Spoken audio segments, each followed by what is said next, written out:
call Mr Gary Middleton. Mr Middleton.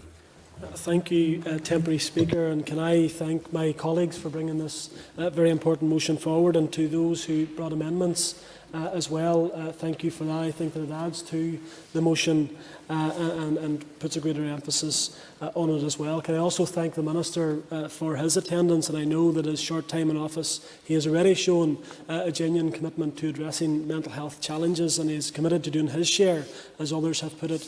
And I think that, that it is important that all ministers take their responsibilities for mental health seriously, along with ourselves as MLAs, because, as Mr Butler had said, I think that even through our own actions, I think that we can show real leadership within this chamber in that we're taking mental health very much as a priority.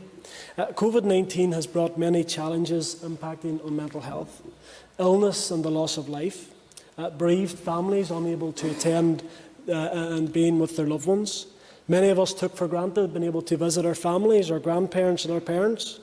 At life-changing moments, being able to be with our loved ones as they attend their baby scans, visiting loved ones in hospitals and in care homes. These all have impacts on mental health. The economic impacts, the job losses, the income reductions and the uncertainty. All of these things will go on long beyond the COVID-19 restrictions and when those are lifted. The health impacts will also go beyond coronavirus itself and the physical health implications of that. The mental health situation in Northern Ireland prior to the pandemic was already at a higher level than other parts of the UK. 1 in 5 adults having a mental health problem here at any one time. That's approximately 185,000 people. Very worrying and something that we should all take very seriously. Mental health issues can affect any one of us. Our backgrounds, our age, our religion, our race, our sexuality, none of these things make us immune from poor mental health. However, there is a need for a cross-cutting approach to mental well-being, given the health inequalities and the longer-term changes to how society operates.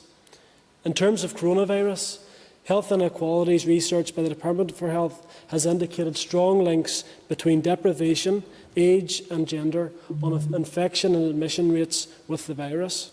Similar correlations between the virus and higher risks of anxiety and depression have been found amongst those aged under 35, living in a city, living alone or with children, with health conditions, and those whose incomes have been hit. Mr Temporary Speaker, this motion highlights the fact that this issue is not only relevant to the public health response or health and social care, but it's something that has to be tied to and targeted toward the social and economic factors that lead to mental illness. A one-size-fits-all approach cannot be effective. A cross-cutting, departmental and cross-sectoral approach is very much required. I recently met with the Chief Executive of the Western Trust within my own constituency and senior management regarding the Western Trust's reset plan as we come out of COVID-19. The plan is about getting our services working again, allowing people to get back in to our hospitals for all of those routine procedures. It is, however, deeply concerning that they have seen a 52% reduction in mental health referrals.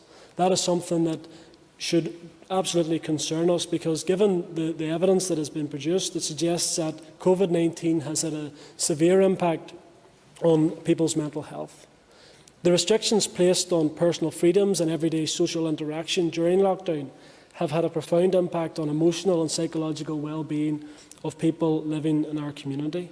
Some of the figures which members have already touched on through the Queen's University study stated that a third of people have met the clinical criteria for depression.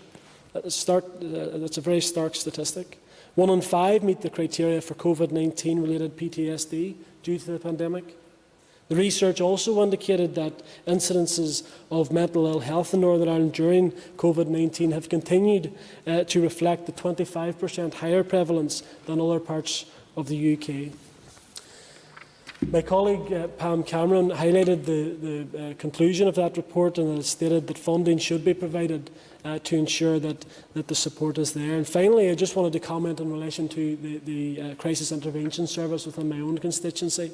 Such as one service that we need to ensure that the funding is there. All of these plans are welcome, but I appreciate that the onus does not just fall with the Health Minister. I'd urge all ministers to come together and once and for all tackle the issue of mental health in a way that we can try and get a resolution to it. Thank you, Principal Deputy Speaker.